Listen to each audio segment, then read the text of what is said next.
How you finish is how you start.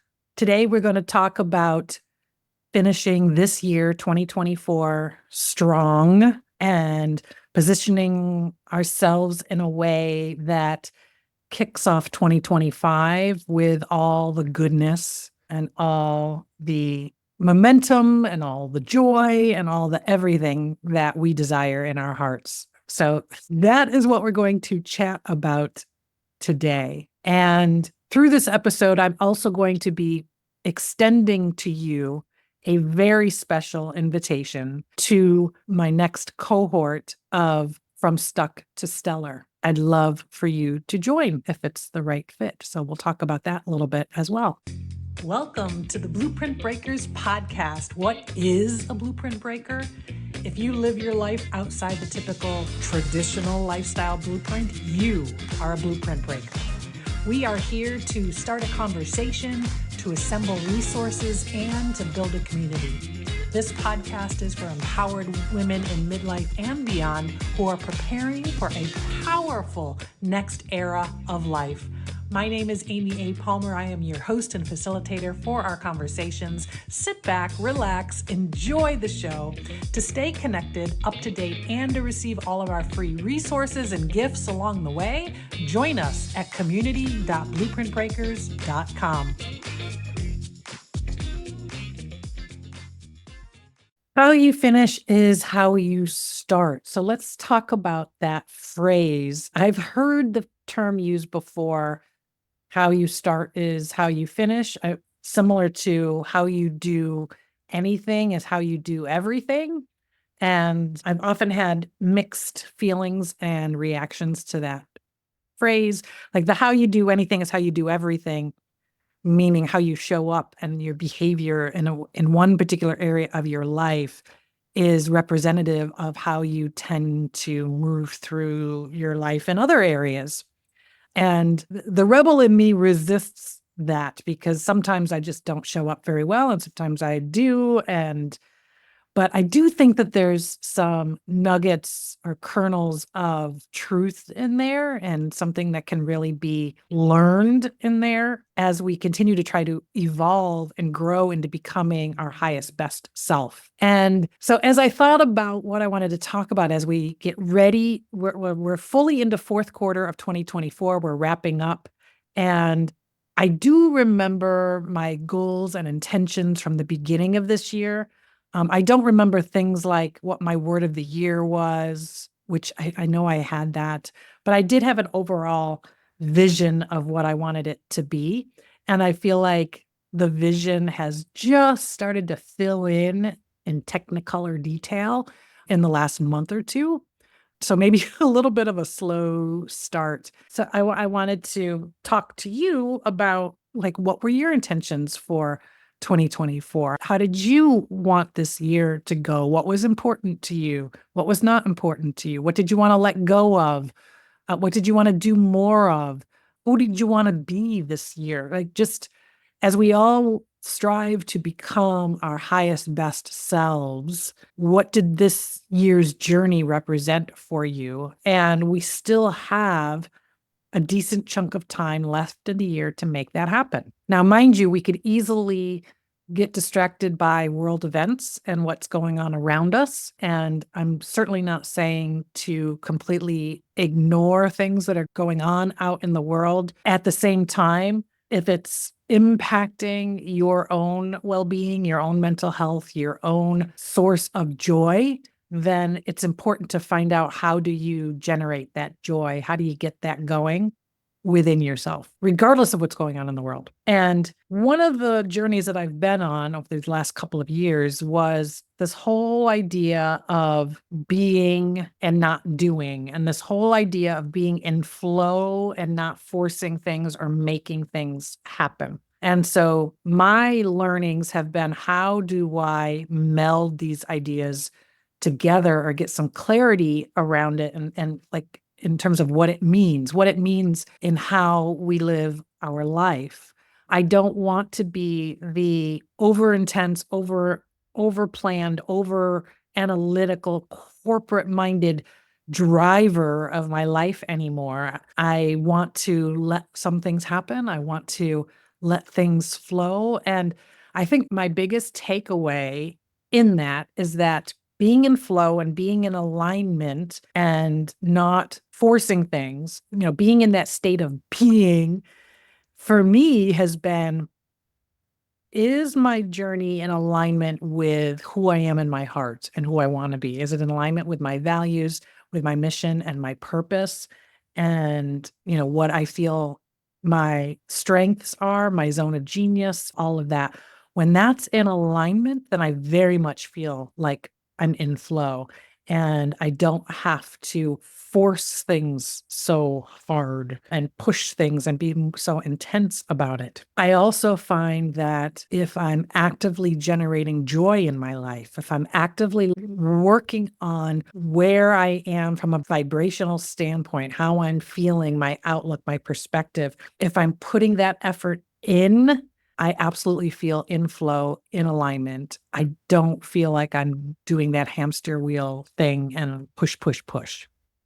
So as I look at goal setting for the rest of the year, I tie it into my vision and I tie it into how it aligns with my heart, what's important for me right now. And when I look ahead to thinking about the new year, I've said it before, I'm going to say it again. I always love new year. I love this feeling of fresh start and a clean slate.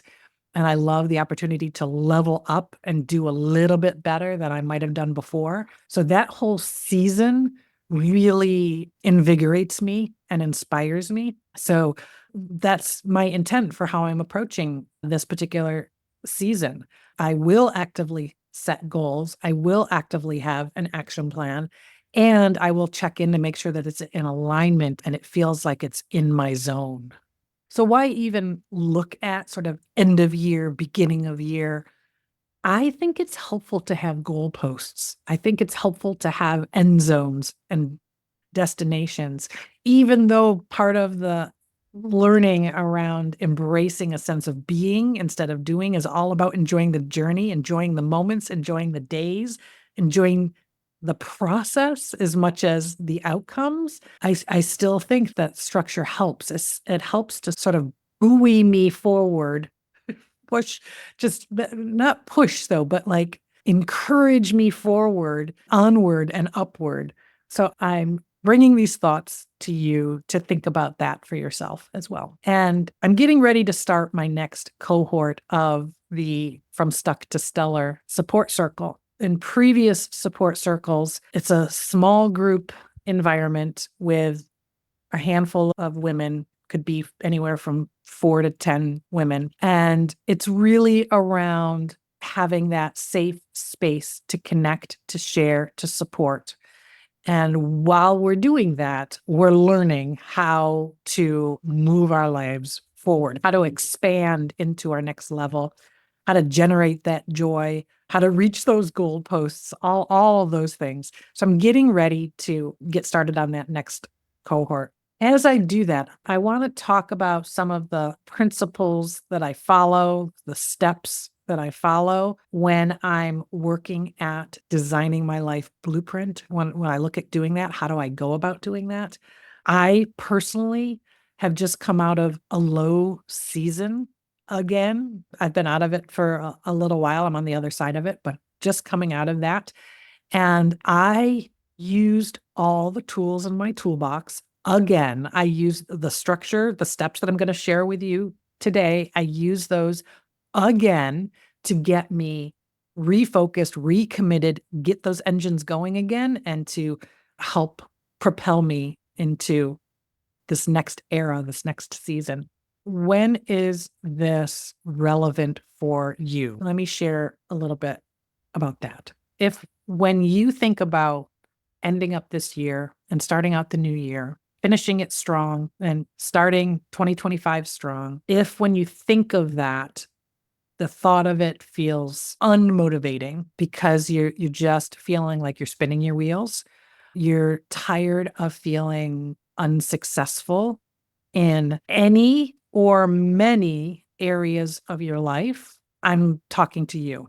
This episode is for you. If there is a nagging something, a nagging thing in your life that you have not been able to change, develop, or grow into what you ultimately hope, wish, and dream it to be. I'm talking to you today. Now, that might show up in a variety of different ways. It could be in your job. You could be feeling like just stuck or so overwhelmed and burnt out in your job. Your job might be taking over your life. You're working very long days and not getting a whole heck of a lot of joy and fulfillment out of it. So it could be your job. It could be your health in some ways. It could be battling with weight, whether it's gaining weight, losing weight, whatever, just your overall sense of well-being, your sense of energy.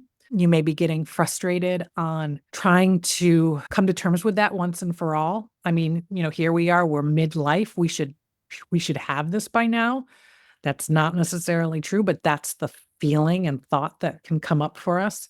It could be in your relationships, whether it's your significant other, whether it's friendships, whether it's dating relationships. Maybe you're just tired and sick and frustrated and just ready to give up, or you've given up and have been wanting to get to where you want to be in that area of your life, and you've just disconnected from it so much that you just haven't done it. It could be around your social life. Are you having enough fun? Are you having enough joy?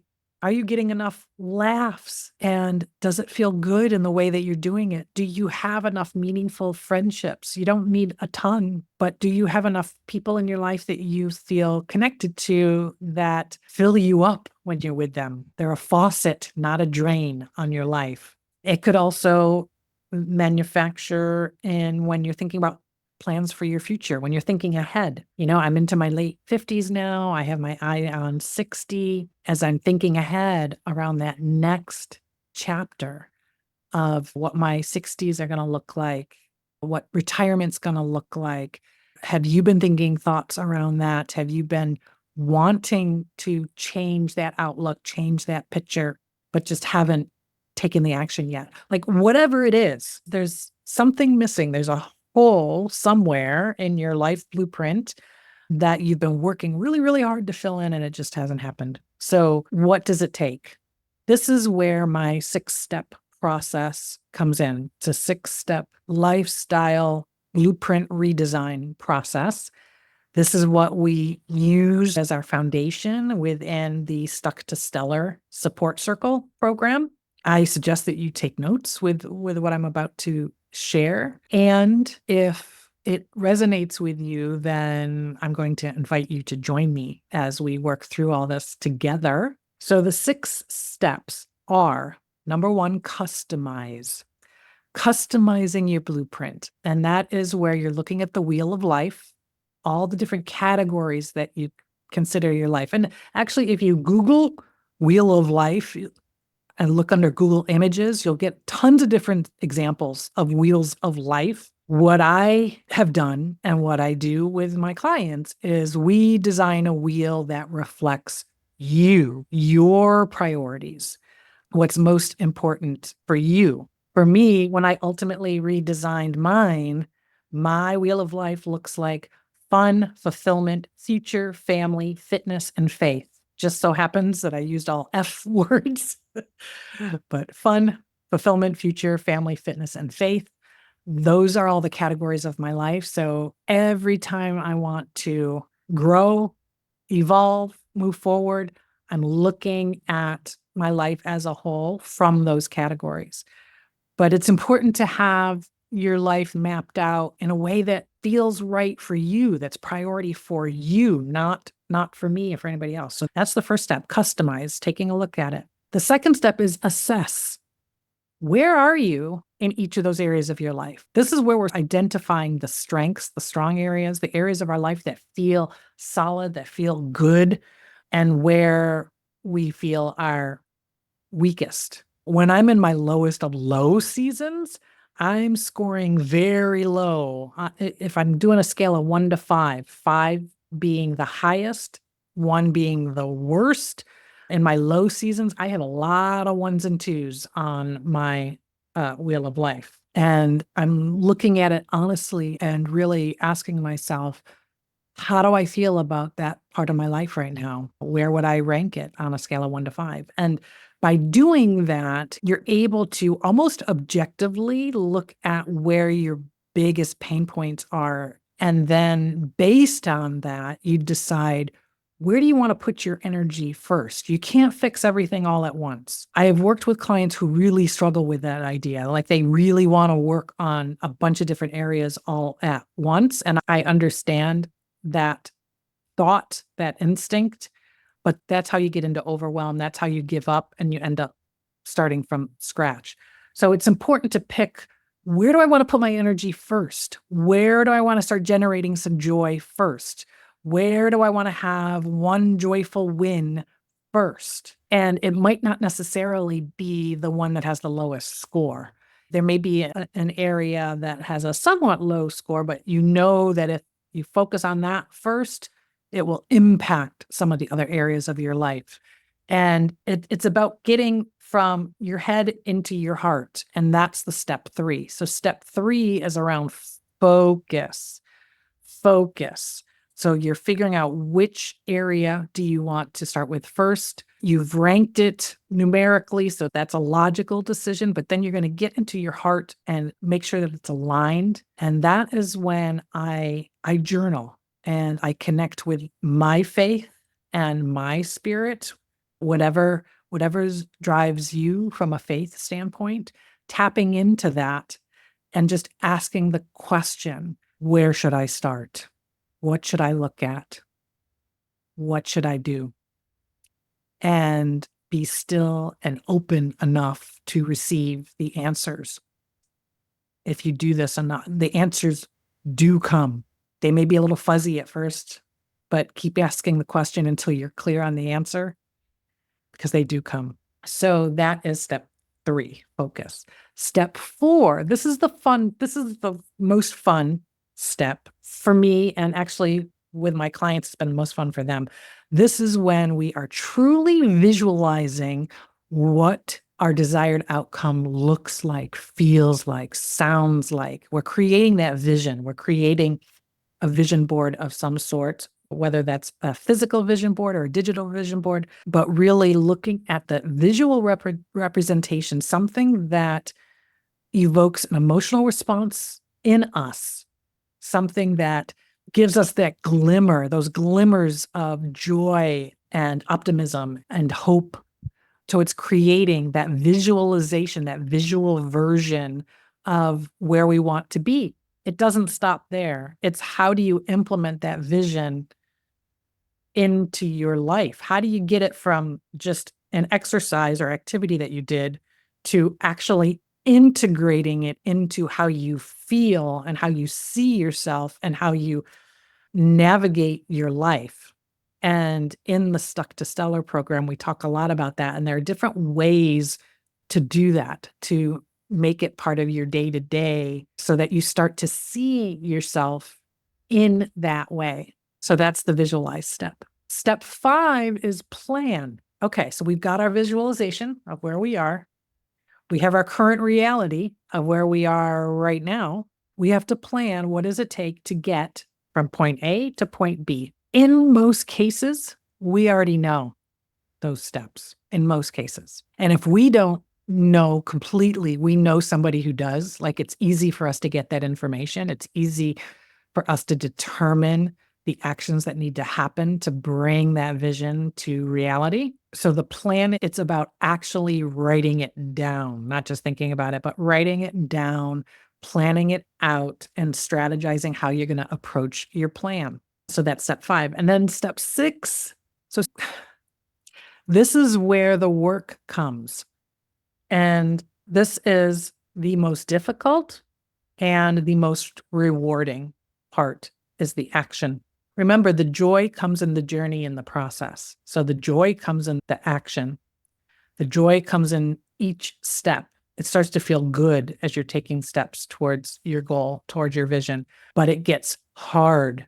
So how does it get hard? So it gets hard finding time to do the things that you said you'd commit to doing, or not hitting success the very first time you try a particular act or step, facing rejection, facing ridicule or criticism from other people in your life, feeling like the steps that you've taken are not significant enough. You're not seeing them because you're in it, you're in the weeds, you can't see the progress. So, it kind of feels like you're climbing that mountain and the top of the mountain doesn't seem to be getting any closer. So it can feel that way a lot of the time. Things might not happen as quickly as you want them to. It's a longer journey than you set out for. So this step requires a lot of love, a lot of support, being really connected to that vision, being really connected to that faith in your vision, and having that certainty that you're on the right path. This is what happened to me. And in the last low season that I recently experienced, the act part was difficult. And sometimes it felt excruciating. And it was affecting my mood, my energy, my mental health. And I had to remind myself of the tools that I have collected. And I had to reconnect to my original vision and purpose. I had to ask myself, is this something I still want? Is this something that I still believe strongly in? I had to check in with my spirit, with my higher self. Like I really had to say, am I on the right path? Is this still going to work? And I would get those reassurances. And I also had to actively work on infusing my life with joy at those low points so that I had the fuel to keep up the work of the act. Even when I didn't feel like it, I had to go for a walk, get in nature, get some movement, go kayaking, sit out in the sun, listen to music, seeing some, live music, all those things that bring me joy. I had to use those to keep my fuel tank full as I was climbing up that mountain, what sometimes felt like that mountain, so that I would keep at it. And doing it from that state just made me more open to receive what was coming and what was happening. So the sixth step is extremely crucial, but it's also the part where if you don't have to do it alone, that's beneficial as well. I leaned on my peers. I'm in a coaching group myself. I leaned on my peers to help me as I navigated that season. So what do you need to be able to finish this year strong, start out the new year in a good place? How you finish is how you start. What do you need? I've given you the tools, so the how, the function of how to get moving. What you also need is support. You need someone or people that you trust, that you can connect with, who understand your journey, where you've come from, where you're going, that can give you that support, that can give you that accountability, that can give you a little bit of that how-to, a little bit of that variety of perspective. And community really, really helps. It helps when you're not the only one, and it helps to navigate this type of journey, this type of experience with other people navigating something similar alongside each other in parallel. That's extremely important. So if any of this is resonating with you, I would invite you to check out my upcoming group. You can go to stucktostellar.com to find out about the program. But before I share more about the program, I want to talk a little bit about what I've been seeing and hearing in groups and communities online and in real life, things that I'm hearing that if any of these strike a chord in you, this is the exact kind of thing that we're talking about here with Stuck to Stellar. So the first thought is, sure, I can dream, I can visualize, I can create a vision, I can hope about what it's going to be or what I'd like it to be, but what does it take to pivot? Like, what does it take to start over? Isn't it too late? Isn't it too late for me to start over? I'm too embedded in my day-to-day life to rewrite that in any way. It'd be too disruptive to people around me. So that's something that I hear and see. It's not truth. These are thoughts. These are not truths. These are thoughts. The next thought is, I know what to do. I just don't do it. I don't need anybody to tell me what to do. I know what to do. I just don't do it. And I don't know that, I'm not sure that anything or anyone's going to help me do it other than me. Now that is true. And there are things that can be done. The next thought is, my life has not turned out as I dreamed, and I struggle to create a new dream. Sometimes you are deep in the grieving process of what has not come to fruition for you. I relate to that 1000%. It's important to grieve the loss of the life we thought we were going to have. And it is still possible to create something just as beautiful, just as joyful, just as fulfilling. The next thought that I've seen and heard is, I'm tired of feeling unseen and unheard. I'm tired of feeling like an outsider. I'm tired of feeling like an other. I'm tired of floating out here all by myself and not feeling like I'm a part of anything. Again, we can relate. We can relate to you. And there is a whole community ready and waiting to embrace you. Here's a common thought. Every time I think I've changed a habit, I regress. So every time I think I've fixed that area, it kind of falls apart. Yeah, well, we're human. Again, it's a journey, it's not the destination. And it's all about having that support during the journey. Next thought, I don't feel like myself anymore. And I'm not sure how to get back to who I was or who I am. I kind of relate to this. There was a time in my life where I felt that way, and it was probably like very early menopausal years where I just didn't feel like myself. I just felt like just my thought process was just everything just seemed very, very, very different. And I had a really hard time embracing the current me and the new me. And again, this is something that you can work on, put energy towards in this process and in this program. It's too late for me. I'm not even sure what I want. It's not too late for you. It's not too late for you. I could give you a long list of women who've done amazing things very late in life. So it's not too late for you. The I'm not sure what I want piece, there are things that you can do. There are exercises you can go through. There are books you can read that will help you gain clarity on what you want. Oh boy, I get this one. I'm lonely and alone.